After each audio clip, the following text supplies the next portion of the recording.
하나님 말씀 봉독합니다. 요한복음 21장 20절에서 25절까지입니다. 요한복음 21장 20절에서부터 25절까지입니다. 제가 먼저 봉독합니다. 베드로가 돌이켜 예수께서 사랑하시는 그 제자가 따르는 것을 보니 그는 만찬석에서 예수의 품에 의지하여 주님을 파는 자가 누구오니까 묻던 자더라.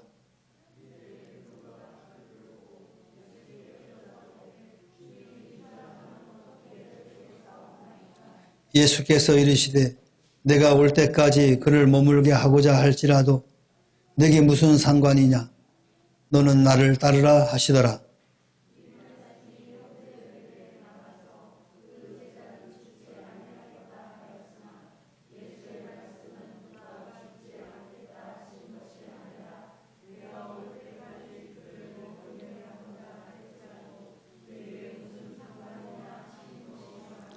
이 일을 증언하고 이 일을 기록한 제자가 이 사람이라. 우리는 그의 증언이 참된 줄을 아노라.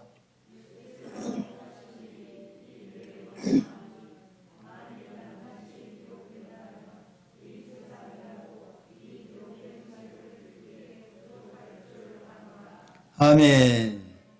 할렐루야. 우리 옆 사람과 인사합시다. 축복합니다. 사랑합니다.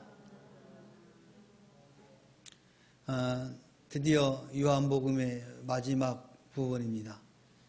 이제 또 다음 주부터는 사도행전을 하도록 하겠습니다. 요한복음의 가장 큰 핵심은 무엇이라고 했죠?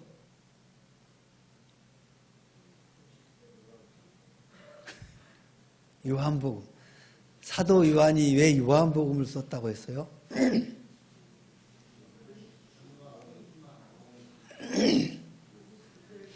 예수가 그리스도이시다.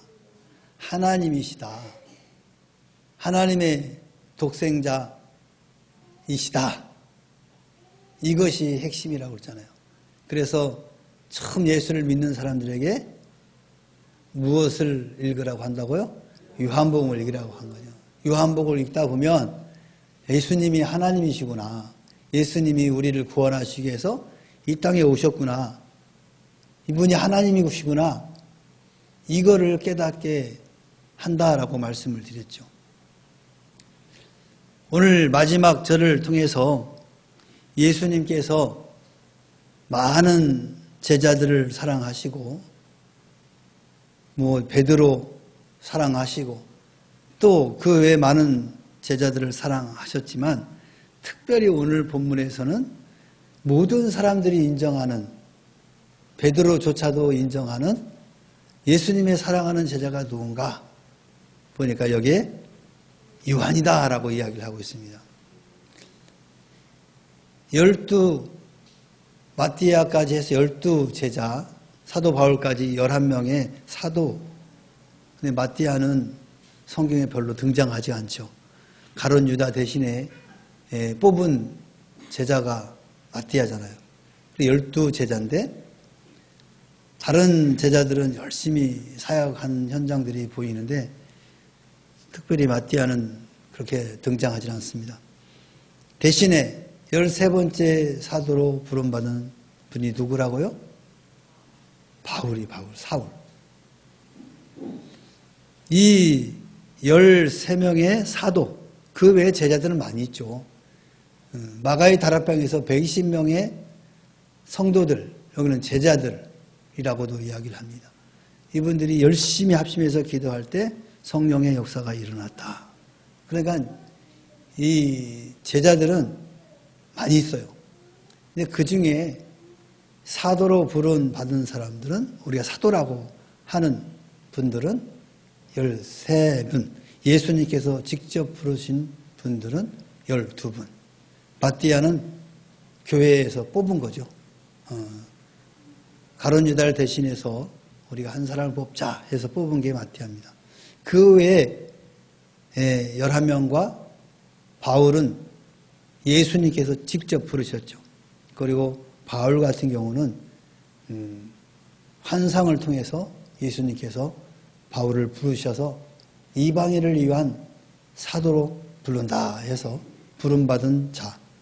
그래서 바울은 제일 마지막에 부름 사도다라고 자기 자신을 이야기하고 있습니다. 아무튼 예수님께서 사랑하는 제자 베드로가 이야기를 했습니다. 예수님께서 베드로 앞일에 대해서 말씀하셨을 때 베드로는 예수님께서 사랑하시는 이 제자의 앞일에 대해서 질문합니다. 그게 누구라고요? 요한이에요. 하나님, 예수님, 이 요한에 대해서 앞으로 어떻게 될까요? 뜬금없이 왜 요한의 앞일을 물어봐요? 나에게는 내 양을 먹이라, 양을 치라, 먹이라고 했는데 그러면 저 제자는 뭘 해야 돼요? 지금 물어보는 거예요. 그러니까 예수님께서 신경 꺼, 너나 잘해, 지금 이 얘기한 거예요. 응? 지금 그 얘기를 하는 거예요. 근데 베드로는 참 궁금했나 봐요. 자기 이름만 불러가지고 네가 나를 사랑하느냐, 너 사랑하느냐 3번이나 물어보는데 평상시에 사랑한다는 이 요한에 대해서는 아무런 말씀이 없으니까 궁금했던 거예요. 그래서 물어보죠. 예수님께서는 자신이 올 때까지 그를 머물게 하고자 할지라도 무슨 상관이냐. 예수님이 다시 재림하신다고 그러잖아요. 곧 오신다니까 그 오실 때까지 이 요한은 뭐를 해야 됩니까? 나는 양을 먹이라고 했는지 치라고 했는데 그 물어보는 거죠. 이 말씀으로 인해서 제자들은 그 제자는 예수께서 다시 오실 때까지 죽지 않을 것이다 이렇게 생각한 거예요. 누가요? 요한이. 그래서 요한이 제일 오래 살았습니다. 기록에 보면 100살이 넘게 마지막 반모섬에서 유배대에서 요한계시록을 쓰고 돌아가셨다. 이제 그렇게 기록이 남아 있습니다. 성경에는 없고 아무튼 많은 사도들이 다 순교하고 다 일찌감치 하나님 편으로 갔는데 이 사도 요한만 남아가지고 그 요한계시록을 마무리를 짓고 하나님 앞에 갔습니다. 그러니까 가장 오랜 산 사람이에요. 그래서 수많은 사건들을 목격한 분이 사도 요한입니다. 그러니까 베드로나 그 외에 야고보나 이 순교하는 장면들을 다 목격한 사람이 사도 요한이었어요. 그러니까 얼마나 가슴이 아팠겠습니까? 함께 사역하는 사람들이 순교하는 모습을 보고 얼마나 마음이 아팠겠어요. 그리고 최종의 요한계시록을 통해서 예수님이 다시 오실 것이다 라고 하는 메시지를 이 계시록을 통해서 남기는 겁니다. 모든 사람이 예수님께 사명을 부여받지만 각자의 사명이 다르다는 거예요. 그래서 주님께서 주권적인 뜻에 의해서 사명을 부여하시기 때문에 그러므로 우리는 오직 우리 자신의 사명을 감당하며 충실히 해야 된다. 이걸 교훈을 이 말씀에도 주고 있죠. 그러니까 베드로는 궁금했던 거죠. 우리 김술래 권사님의 사명은 무엇입니까? 이인도 권사님이 궁금했어. 그래가지고 물어봤어. 그랬더니 예수님께서 너나 잘하세요. 네 할 일만 잘해. 지금 그 얘기한 거예요. 근데 궁금할 수 있잖아요. 그죠?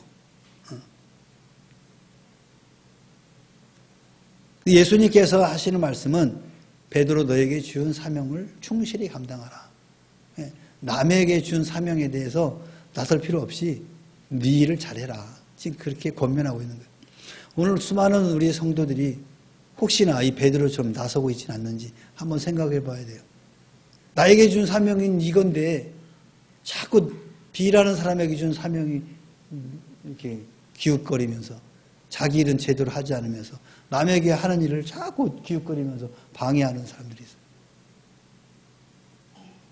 그리고 여러분이 기도하면서 여러분에게 주어진 사명이 무엇이다라는 확신이 있으면 여러분 다른 집사님이 다른 권사님이 뭘 하시든지 내 일만 충실히 하면 되는 거예요. 그게 오늘 예수님께서 베드로에게 주시는 말씀이에요. 요한은 마지막으로 이 책의 기록자인 자신이 예수님의 사랑하시는 자임을 밝히고 있어요. 맞다. 내가 예수님이 나를 참 사랑한다. 그러면서 자신이 증거한 복음이 확실한 증거다라는 것을 말씀하고 있는, 강조하고 있는 거예요. 마지막 부분에 그렇게 써 있잖아요. 이 일을 증언하고 이 일을 기록한 제자가 이 사람이라 우리는 그의 증언이 참된 줄 아노라. 예수께서 행하신 일이 이외에도 많으니 만일 이 낱낱이 기록한다면 이 세상이라도 이 기록된 책을 다 두기에 부족할 정도다. 그러니까 예수님의 사역이 더 많이 있는데 다 기록할 수 없다는 거죠. 그 말은 맞죠. 어떻게 이 글로 예수님의 생애를 다 하신 사역을 다 기록할 수 있겠습니까? 자신이 보는 관점으로 관심 있는 분야만 기록할 수밖에 없는 거예요. 그래서 마태, 마가, 누가가 보는 관점과 요한이 보는 관점이 다르다고 말씀을 드렸잖아요. 똑같은 예수님의 사역의 현장에서 같이 보았지만 보는 관점은 달랐다는 거죠. 그래서 요한은 뭐에서 강조했다고요? 아, 이분이 하나님이시구나. 이분이 구원자이시구나. 그리고 이분은 사랑이 많으신 분이구나. 왜? 자기가 사랑을 받았기 때문에. 이런 관점으로 모든 사건들을 본 거예요. 그래서 그 관점으로 기록한 거예요. 그러니까 마가나 누가나 마태가 쓴 그 내용과 조금 다를 수가 있어요. 사람 이름이 다를 수도 있고 보는 관점이 다르기 때문에 이거 왜 틀리지? 이렇게 말하는 분들이 있어요.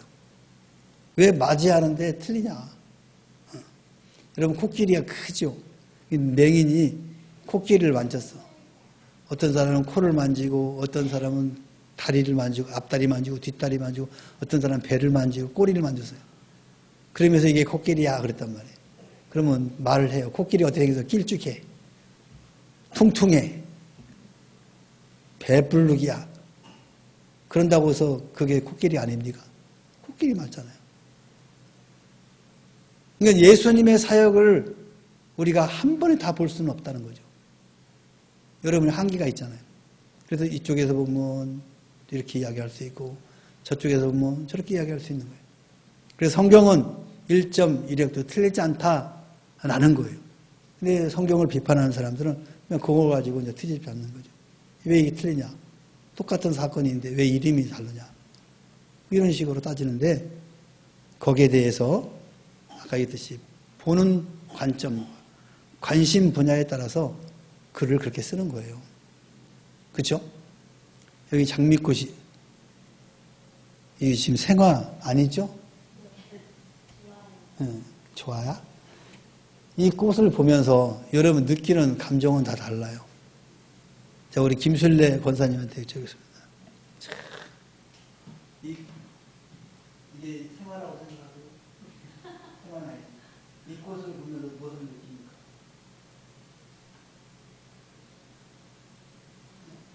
안 느껴봤어요? 이 인적으로 어떤 느낌이지? 생화라고 생각하지? 아름다워요?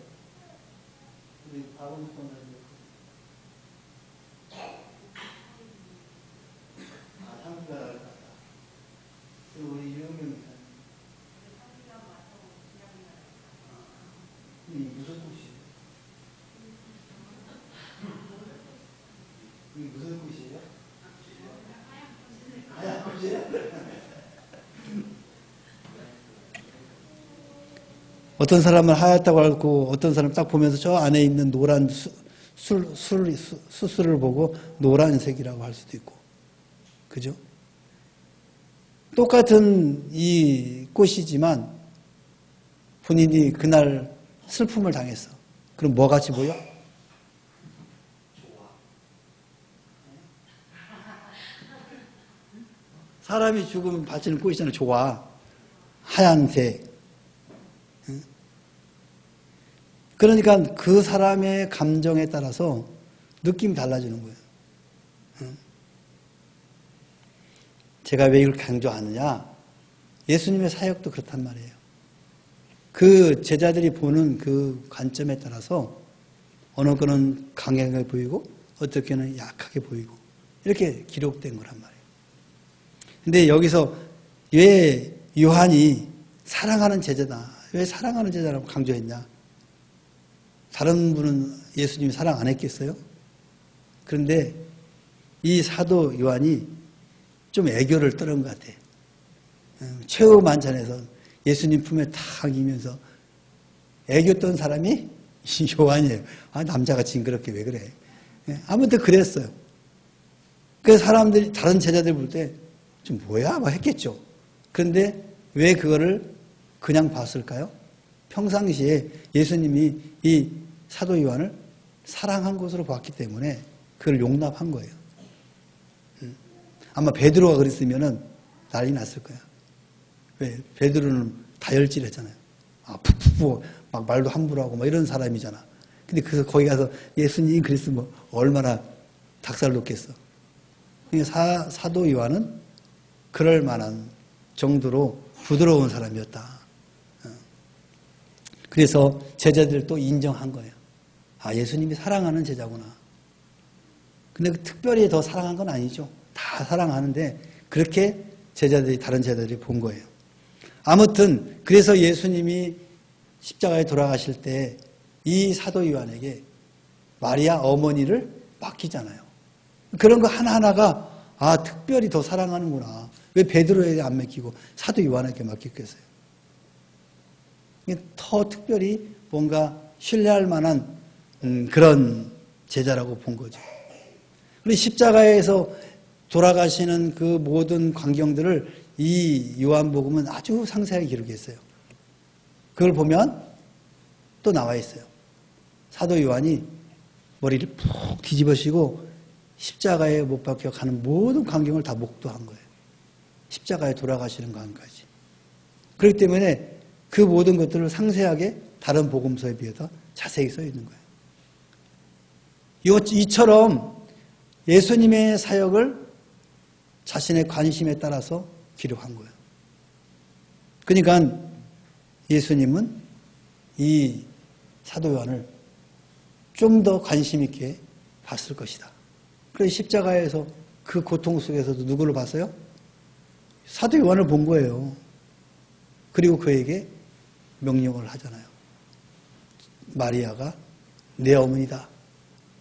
그래서 사도 요한이 예수님을 낳은 마리아를 어머니처럼 모셨다 그랬어요. 이처럼 요한은 이런 모든 사건들을 다 기록하려면 그 책을 써가지고 이 세상에 다 놓아도 못 놓을 정도로 많다. 그건 좀 약간 과장된 기록이겠지만 그 정도로 예수님의 사역에 대해서 쓸 것이 많다. 그지만 다 쓸 수 없어서 이 정도로 마감하겠다는 거예요. 그리고 이제 요한 1, 2, 3서를 쓰고 또 요한계시록을 마지막 쓰시고 이제 돌아가신 거죠. 사도 요한은 예수가 그리스도이시고 하나님의 아들이고 하나님이심을 전하였죠. 그리고 예수 그리스도의 모든 행적은 사랑으로부터 시작되었다. 그래서 요한 그러면 이퀄 사랑이에요. 사랑의 사도 요한. 그리고 자신에게 맡겨진 사명을 다하는 것이 도리라는 것을 분명하게 밝히고 있습니다. 그래서 그는 끝까지 하나님의 감동을 받아서 요한계시록을 마무리하는 거죠. 그래서 여러분들에게 맡겨진 것이 무엇이든지 간에 환경과 조건을 떠나서 기쁨과 감사함으로 감당해 나가기를 바랍니다. 그래서 누가 어찌 하든지 뭘 하든지 나에게 주어진 사명 묵묵히 감당해 나가면 되는 거예요. 그것이 우리에게 주어진 사명이다. 사랑하는 우리 명문교 성도 여러분, 예수 그리스도의 사랑을 덧입고 그 사랑을 많은 사람들에게 나누시기를 간절히 소망합니다. 기도합시다. 사랑의 하나님 아버지, 고맙고 감사합니다. 이제 요한복음을 마무리를 합니다. 사도 요한의 예수님의 사역 가운데 동참하면서 자세하게 기록한 이 모든 것들의 중심은 예수님이 그리스도이시고 하나님이시고 그리고 구원자이심을 우리에게 전달하고자 하였습니다. 하나님, 우리가 이제 예수 그리스도를 구주로 믿고 구원받았사오니 이제 우리에게 맡겨진 사명들을 묵묵히 감당해 나가므로 주님 나라에 갔을 때 잘했다 칭찬받는 우리 모두가 될 수 있도록 인도하여 주시옵소서. 하나님, 이 땅 살아가는 때 여러 가지 어려운 일들이 우리 앞을 가로막습니다. 그때마다 환경과 조건들에 의하여 좌우되지 않게 하시고 나를 위하여 십자가에 돌아가신 예수만을 생각하면서 묵묵히 십자가의 길을 가는 우리 모두가 되게 하옵소서. 감사함 예수님의 이름으로 기도하옵나이다. 아멘. 하늘에 계신 우리 아버지여, 이름이 거룩히 여김을 받으시오며 나라에 임하옵시며 뜻이 하늘에서 이룬 것 같이 땅에서도 이루어지이다. 오늘날 우리에게 일용할 양식을 주옵시고 우리가 우리에게 죄 지은 자를 사하여 준 것 같이 우리 죄를 사하여 주옵시고 우리를 시험에 들게 하지 마옵시고 다만 악에서 구하옵소서. 내게 나라와 권세와 영광이 아버지께 영원히 있사옵나이다. 아멘.